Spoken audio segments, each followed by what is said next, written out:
अस्सलाम वालेकुम dear students, आप तमाम हजरात को कमाल सर का आदाब अर्ज है। एक नई वीडियो के साथ हाजिर खिदमत हैं। आज का हमारा उन्वान जो है वो है अख्तर शीरानी साहब की नज़म बड़े चलो। इसकी एक्सरसाइज को जो है, इसकी मश्क को जो है आज हम डिस्कस करने जा रहे हैं। तो आते हैं अपने टॉपिक की तरफ। सबसे पहला सवाल जो है वो ये है कि वतन के नाम पर किन चीजों को कुर्बान करने की तलकीन की गई है। वतन के नाम पर किन चीजों को कुर्बान करने की तलकीन की गई है।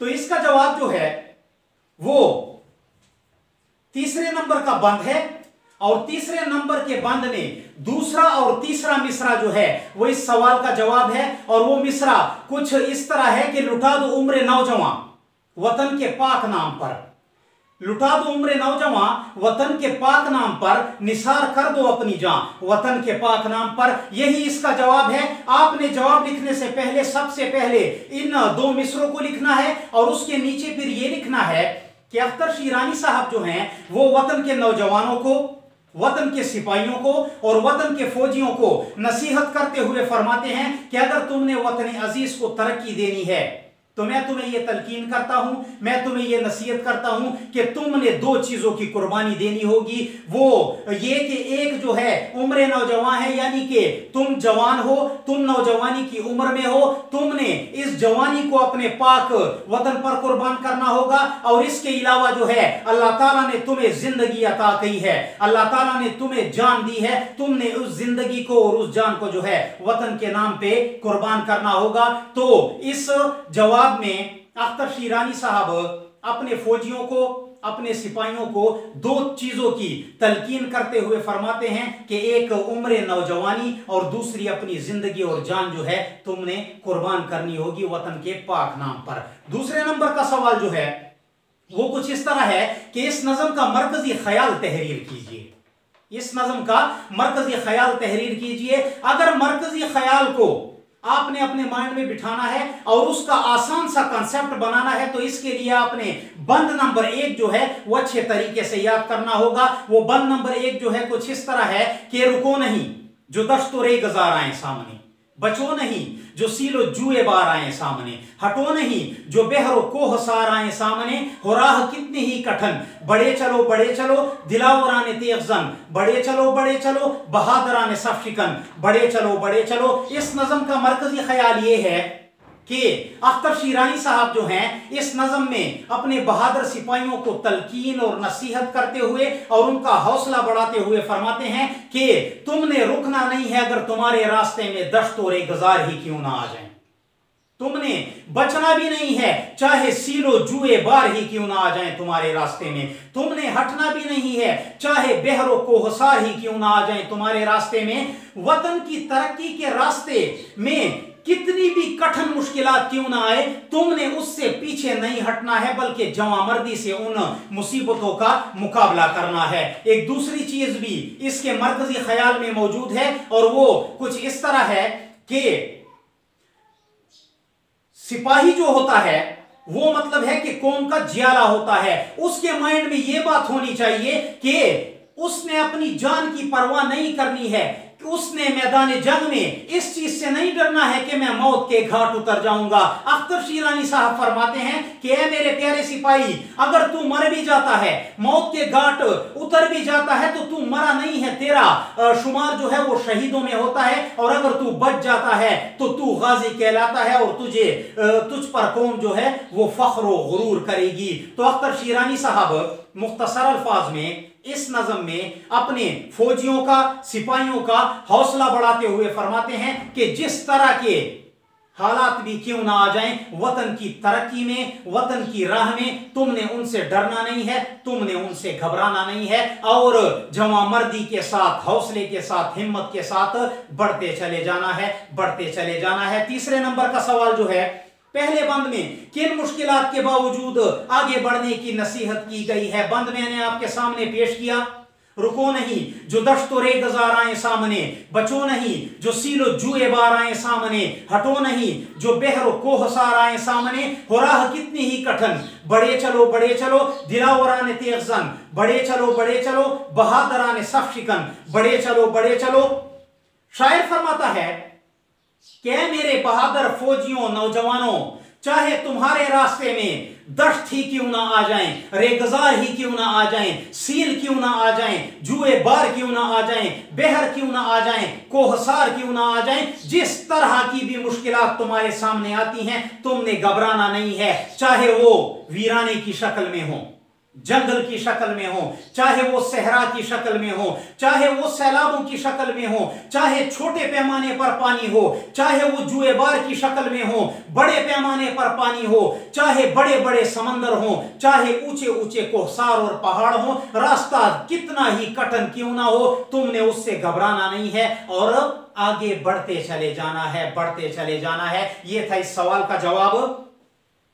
चौथे नंबर का जो शॉर्ट क्वेश्चन है वो कुछ इस तरह है कि वतन की तरक्की और तनज़्ज़ुली का इन्हिसार जो है वो किन चीजों पर बयान किया गया है। वतन की तरक्की और तनज़्ज़ुली का इन्हिसार किस चीज पर बयान किया गया है। तो शायर फरमाता है कि वतन की तरक्की और तनज़्ज़ुली का दारोमदार जो है वो तुम पर है। तुमने घबराना नहीं है, तुमने डरना नहीं है।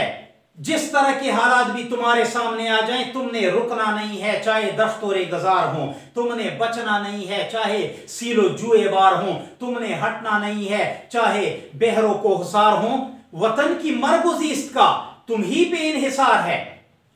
यह वो मिसरा है जिसके बारे में यहां पर कहा जा रहा है कि शायर फरमाता है कि ए मेरे वतन के नौजवान, अगर हमारा वतन जो है वो मौत के जुमरे में जाता है तो इसका इन्हिसार भी तुझ पर है, और अगर हमारा वतन जो है वो जीस्त के जुमरे में जाता है, जिंदा रहने के जुमरे में जाता है, तो ए मेरे फौजी, ए मेरे बहादुर नौजवान, इसका दारोमदार जो है वो भी सिर्फ और सिर्फ तुझ पर है। क्योंकि तू अगर बहादुरी से लड़ेगा तो हमारा वतन जो है वो तरक्की करेगा। अगर तू बुज़दिली से लड़ेगा तो हमारा वतन जो है वो तनज़्ज़ुली में जाएगा, तरक्की नहीं करेगा बल्कि नीचे की तरफ जाता रहेगा। तू अगर बहादुरी से लड़ता है तो हमारा वतन उरूज पर जाएगा, और अगर बुज़दिली का मुजाहिरा करता है तो हमारा वतन जो है वो ज़वाल में जाएगा। यह था इस सवाल का मुकम्मल जवाब। सरों पर कफन बांधने से क्या मुराद है? ये एक मुहावरा है उर्दू अदब में, और इसके लफ्जी मानी ये हैं कि बगैर किसी खौफ व खतरे के, अपनी जान की परवाह किए बगैर लड़ना। इससे मुराद शायर की यह है, अपने नौजवानों को, अपने सिपाहियों और फौजियों को नसीहत करते हुए फरमाता है कि तुम जब मैदान जंग में या रज़म गाह में उतर जाते हो या रज़म गह में उतर जाते हो तो तुम अपने माइंड में इस चीज को जगह दे दो, इस बात को, इस ख्याल को, इस सोच को जगह दे दो कि मैंने सर पर कफन बांधा हुआ है। मतलब क्या है कि मैं मौत से डरने वाला नहीं हूं। जिस तरह के हालात भी मेरे सामने आते हैं मैं जवामर्दी से उसका मुकाबला करूंगा। इस तरह की सोच को, इस तरह के ख्याल को ये कहते हैं कि सरों पर कफन बांधना। अगला सवाल है, मंदरजा झेल मुरक्कबात का मफहूम वाज़े करें। मफहूम कहते हैं मतलब को, यानी कि यहां पर कुछ अल्फाज दिए गए हैं, इनके मानी आपसे मांग रहा है, इनके मफहूम आपसे मांग रहा है, थोड़ी सी वजाहत भी इसकी मांग रहा है। पहला लफ्ज है सीलो जुए बार। सील जो है वो अरबी जबान का लफ्ज है और इसका मतलब जो है वो सैलाब का बनता है, सैलाब का। इसके एक मानी ये भी बनते हैं कि बड़े पैमाने पर पानी जो होता है उसको सील कहा जाता है। इसके बाद का लफ्ज जो है वो जुएबार है। जुएबार जो है नदी, नाले या नहर को कहा जाता है, और इसका एक मतलब ये भी बनता है कि छोटे पैमाने पर पानी। सील बड़े पैमाने पर पानी, सैलाब के मानी दे रहा है। जुएबार छोटे पैमाने पर पानी, नदी, नाले या नहर के मानी दे रहा है। इस लफ्ज पर अगर गौर किया जाए, सीलो जुए बार, तो यह मुरक्कबे अत्फी के जुमरे में जाता है। उर्दू ग्रामर में एक इस्तिलाह है जिसको मुरक्कबे अत्फी कहा जाता है, यानी कि दो लफ्जों के दरमियान में वाव लगाना। इस टॉपिक पर मेरी मुकम्मल 5 या 4 मिनट की वीडियो भी मौजूद है, जरूर जाइएगा और इसको सीखने की कोशिश कीजिएगा। बिकॉज मुरक्कबे अत्फी is so beneficial for you and examination point of view. मरगुज़ीस्त, मर्ग कहते हैं मरने को, जीस्त कहते हैं जिंदा रहने को।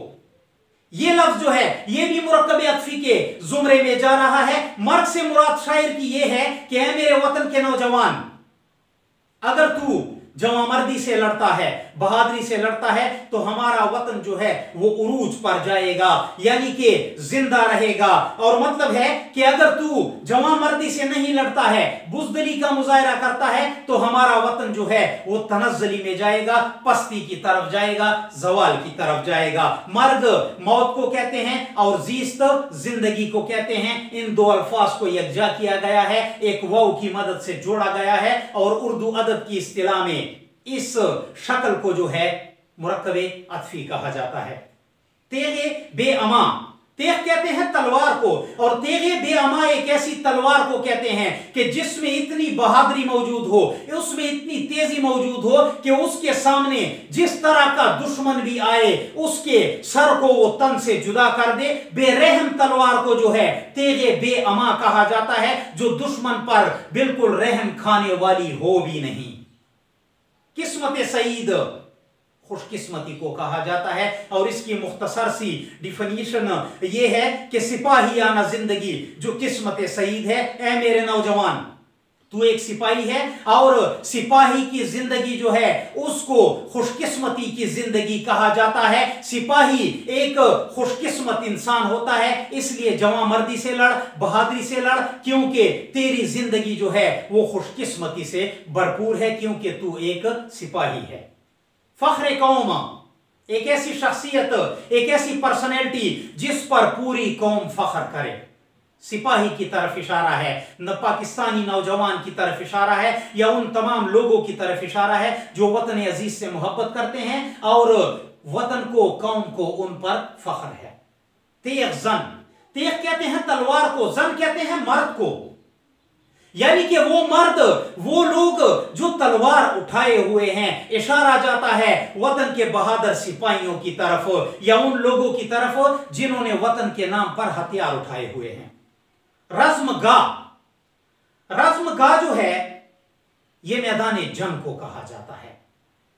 यहां पर लफ्ज इस्तेमाल हुआ है रज़्मगाह का, के तो रज़्मगाह की मौत भी सिपाहियाना ईद है। मतलब यह है कि एक सिपाही अगर मैदान जंग में मारा जाता है, वो शहीद हो जाता है दुश्मनों से लड़ते हुए, तो उस सिपाही को या उसके लवाहिकीन को यह नहीं सोचना चाहिए कि यह मर चुका है, यह जिंदा है, यह शहीदों के जुमरे में जा चुका है। और यह दिन, मैदान जंग का वो दिन जिस दिन वो शहीद होता है, या वो मैदान जिसमें वो शहीद होता है, ये सिपाही के लिए ईद का दर्जा रखती है। खुशकिस्मत दिनों में इसका शुमार किया जाता है।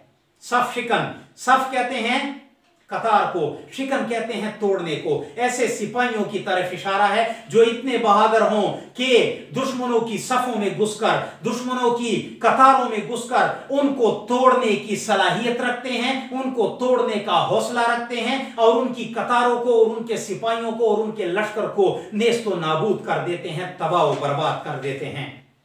इसके अलावा एराब का क्वेश्चन है, यह मतलब है कि हर जगह पर आपको आसानी से मिल जाएगा। इसके बाद जो है सही और गलत जुमले हैं, ये भी आपको आसानी से मिल जाएंगे। मैं आपका ज्यादा टाइम नहीं लेना चाहता, मुझे दुआओं में लाजमी याद रखिएगा। और जिन हजरात ने अभी तक हमारा चैनल जो है वो सब्सक्राइब नहीं किया है, उनसे मेरी मोदबाना गुजारिश है कि इस चैनल पर आने की जरूर कोशिश करें, because my channel is so beneficial for Urdu students and Urdu lovers. अपना ख्याल रखिएगा। अस्सलाम वालेकुम।